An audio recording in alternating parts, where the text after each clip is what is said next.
রাতের খাবারটা বানাতে আমার লাগে সবচেয়ে বেশি কুড়েমি, তাই আমি যতদূর চেষ্টা করি দুপুরে একটু বেশি করে সবজি করে রাখি, আর না হলে পরে 6টা 7টার সময় সবজিটা বানিয়ে রাখি রাতের জন্য। তো আজকে আমার দুপুরবেলায় সেদ্ধ বেদ্ধ করেছিলাম বলে তেমন কিছু দুপুরে সবজিও ছিল না রান্না করা, আর রাত্রেই করতে হতো। আমার এত কুড়েমি লাগছিল, তো ভাবছিলাম যে সিম্পল আর একদম সাদামাটা খাবারের কি করা যায়। তো রান্নাঘরে এসে দেখলাম কিছু ছোট ছোট এরকম আলু রয়েছে, বড় আলুর মাঝে মাঝে। তো ছোট আলুগুলো সব চুনে চুনে নিয়ে একটা সিটি লাগিয়ে নিয়েছি।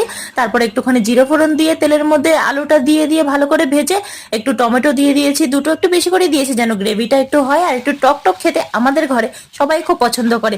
তারপর আর কিছুই না, জিরের গুঁড়ো আর লাল লঙ্কার গুঁড়ো দিয়ে লবণ হলুদ দিয়ে ভালো করে আলুটা ভেজে অল্প একটু জল দিয়েছি, যেহেতু আগে থেকে আলুটা সেদ্ধই ছিল।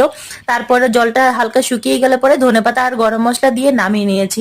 বিশ্বাস করবে না, এত টেস্টি হয়েছিল বিনা মশলার তরকারি, ও না খেলে পরে বুঝতে পারবে না। তো চলো আজকে টাটা, ভালো লাগলে পরে সাবস্ক্রাইব করে দিও আর ভিডিওটা লাইক করে